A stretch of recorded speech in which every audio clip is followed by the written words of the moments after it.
Hello, my name is Kevin Maher, and this week I'll be introducing My Man Godfrey for our continuing Beyond the Bay virtual film series.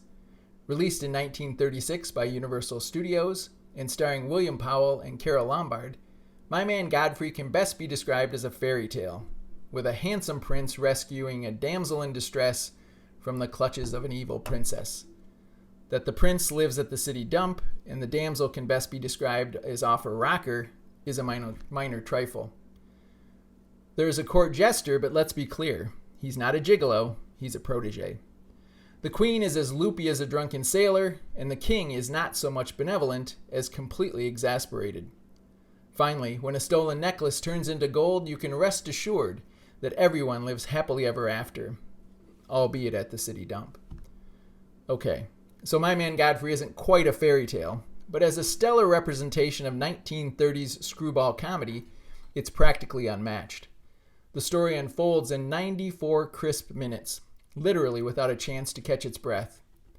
The story actually takes place in New York at the height of the Depression and is as much about class differences, but not so much the class that money brings, but class that is reflected in taking care of one another.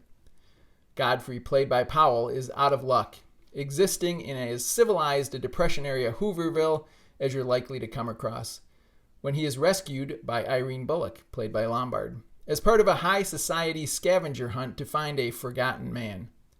Powell agrees to participate, in part for the $5 reward, but also to chastise the upper crusters by calling them empty-headed nitwits before agreeing to become the Bullock's butler.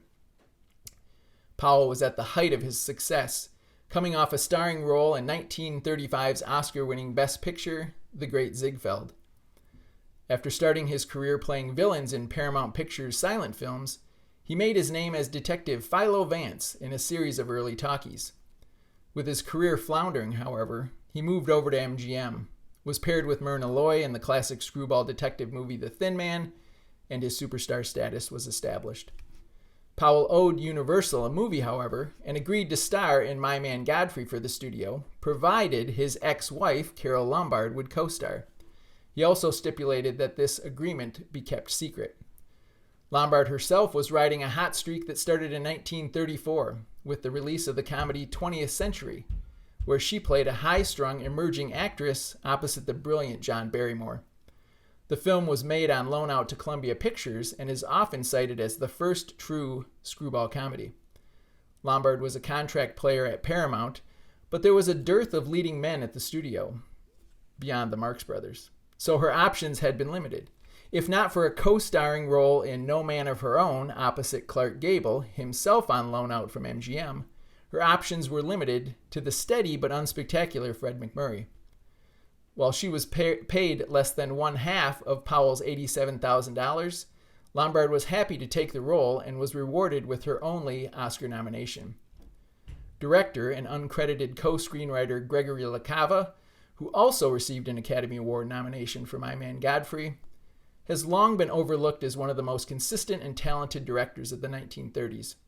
He had started out as a political cartoonist and animator for William Randolph Hearst before graduating to feature films in the late silent era, most notably working with W.C. Fields. By the time he started shooting Godfrey, LaCava had established himself as a comedy director of the highest order, notable for his relaxed camera work, improvisational directing style, and enjoyable and relaxed sets.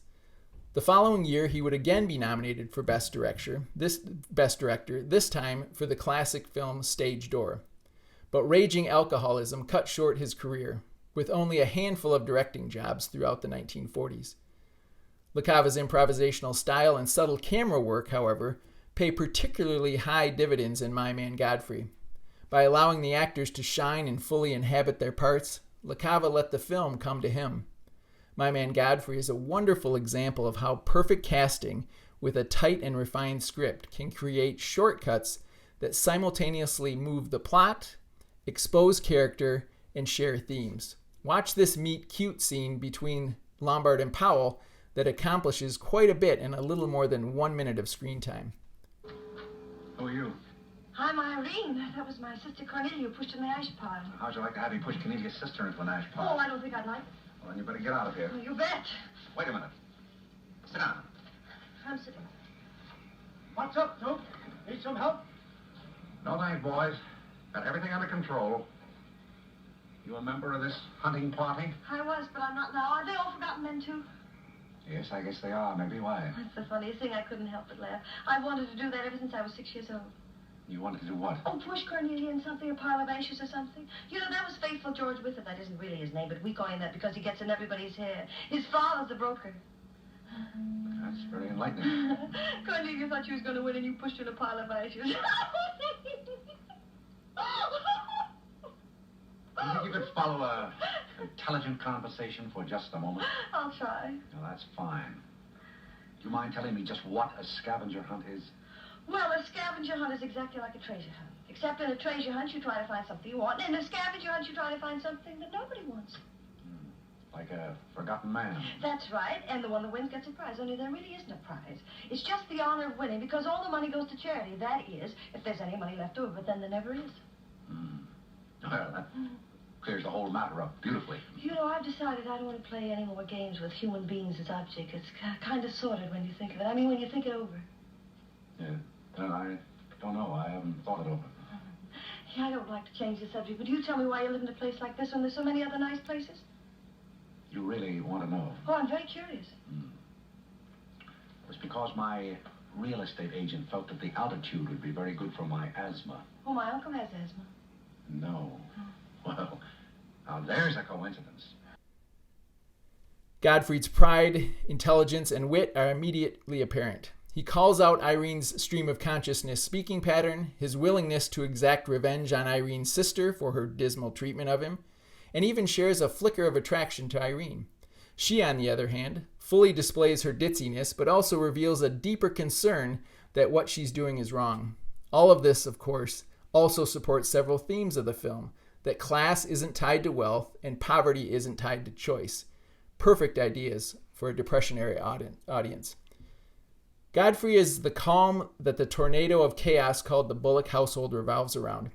As each character in the household is introduced, it reinforces the idea of that chaos, with LaCava using editing, sound, both on-screen and off, as well as camera movement to create multi-layered comedic effects. Each character, from the maid to the mother, both daughters, the father, and finally Carlo, the protege, is given a momentary individual spotlight for Godfrey to act opposite. Look, Irene, look at Carlo. Isn't that lovely? Oh, isn't that clever, Irene? Look.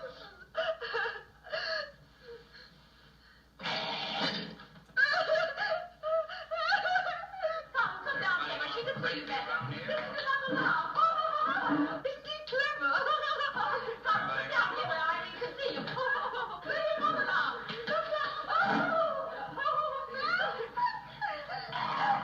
Look, isn't that funny? Oh, he's been swing on the door. Look. He frightens me. No, darling, you mustn't be frightened. He isn't a real gorilla. He's just playing. Darling, look at Carlo.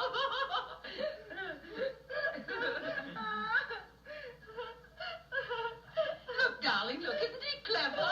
No.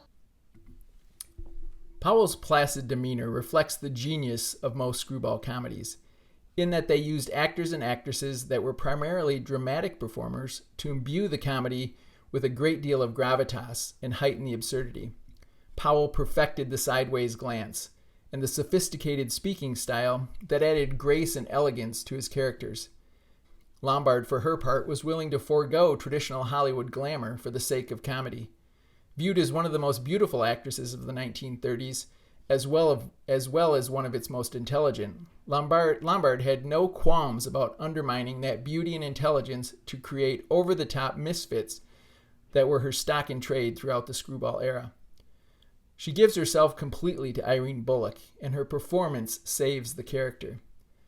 If Powell's Godfrey is the central force holding the story together, it's Lombard's interpretation of Irene that makes the film work.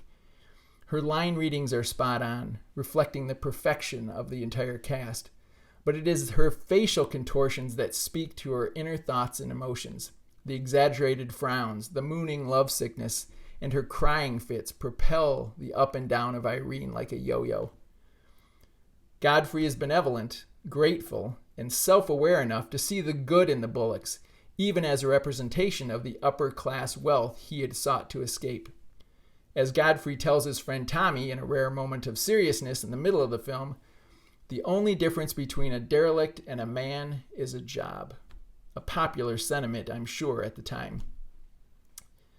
The line grounds the film and tempers its frivolousness, but only for a moment. In the end, it is Godfrey, not surprisingly, who comes to the rescue of the family, flipping on its head one of the basic tenets of the Screwball Comedy, that being that a smarter and more intuitive woman leads a pompous and self-righteous man to realize the opposite, the obvious. The freewheeling craziness, the romantic chemistry of Lombard and Powell, and the brilliance of the supporting cast combine to create comedic gold in My Man Godfrey. But it also allows director LaCava to subtly push an agenda often overlooked in films of the era. Please join us for a live Q&A discussion of My Man Godfrey on the Bay Theater's YouTube channel on February 9th at 7:30 p.m. Go to thebaytheater.com for a direct link. Please subscribe to our YouTube channel and click the notifications bell to get updates on new videos and upcoming Beyond the Bay events. Thank you for watching, and please enjoy the film.